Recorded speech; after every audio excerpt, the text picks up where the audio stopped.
Go. Hey, Eric here, and today we're going to be talking about diabetes mellitus. Diabetes meaning to siphon urine, and mellitus meaning sweet. Back in the day, doctors used to evaluate their patients by tasting their urine, and it's a little immature for me. So first we're going to look at the pathophysiology for the mechanisms in our body for what creates diabetes. So glucose is essential for all cellular function with all human beings. The pancreas is the primary organ within the endocrine system that regulates blood sugar levels.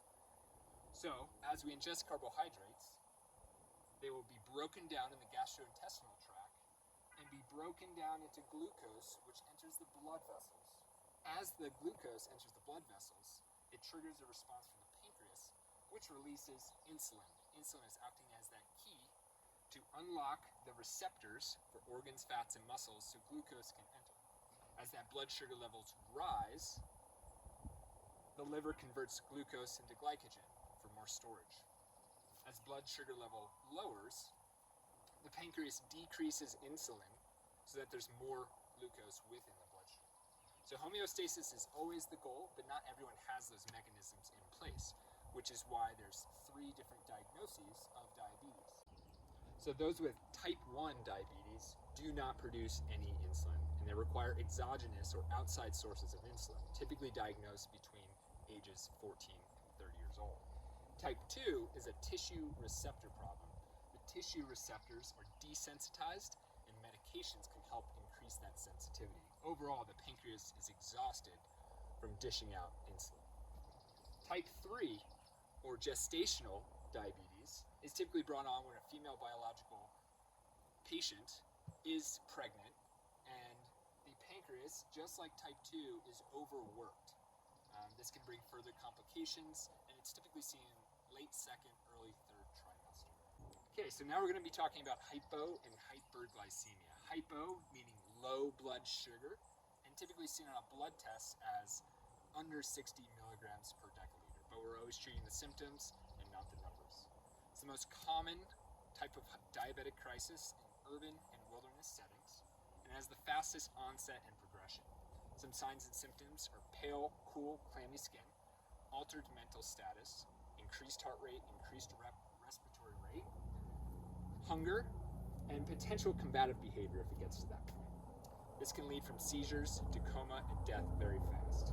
And it's primarily a neurological symptom because the brain is so sensitive to fluctuating glucose levels. So common scenarios you might see in this would be walking, any exertional outdoor activities, only exacerbated by heat, cold, and elevation. In a more simple, it can just be inaccurate dosing or skipping meals in a patient taking their insulin.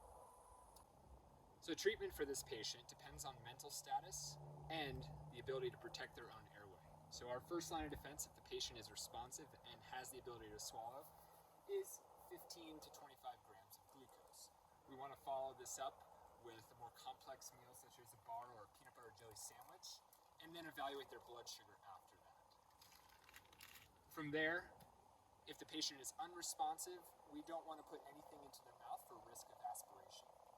If it's within your protocol, we can give IV dextrose or glucagon, which will activate those glycogen stores back into glucose. As with any patient, you want to monitor ABCs. If the patient is unresponsive, place that patient in the position of recovery. And if you do have a guest on your trip, ensure that you understand the type of diabetes, understand their devices, their medications, make sure that those medications are dispersed amongst the teams, and that you understand their schedule, and you're allowing for breaks so that patient can eat. Okay, hyperglycemia. So this is high blood sugar, typically seen as 250 and above. And some signs and symptoms include the 3 Ps: polyuria, excess urine; polydipsia, excess thirst; and polyphagia, excess hunger. You're also going to see redness, hot and dry. I like to say red, hot, and dry is a sugar high. From there, if this hyperglycemic crisis advances, it's going to be called diabetic ketoacidosis, or DKA. And this is where there's dangerous amounts, 400 to 600 milligrams per deciliter, and this can be a life-threatening phase. So ultimately, there's a lack of insulin, so that blood sugar spikes, which produces excess acids or ketone bodies within the body, And the body tries to rid that by peeing out all those acids. And in that process, your patient's going to be dehydrated. They might also be presenting with the 3 Ps, a fruity breath odor, and Kussmaul breathing, which is deep and rapid respiratory rate to burn off that excess CO2. So treatment for this patient, ultimately they need insulin. So if they're able to, they can self-administer. Otherwise, they need to go to a hospital, so we'd have to evacuate. Okay? Since they're dehydrated, fluids per oral or IV, whatever is in your scope of practice, is best following that. Okay, so at the end of the day, we want to make sure that we're doing our scene size up. We have our PPE on. We're evaluating our level of responsiveness, level of consciousness. We're going through our ABCDEG. If the patient's able to, we're going through our OPQRST, our sample, and if they're altered and you find them in the backcountry, I like to go through AEIOU tips, the E standing for endocrine, and that we can sort of evaluate with some of the signs and symptoms I've mentioned. If you don't have any equipment on you, you can go through heart rate, respiratory rate, skin color, temperature, moisture, and pupillary dilation. With every patient, we always want to make sure we have consent or implied consent if they're unresponsive, and always in the best patient interest. Thank you.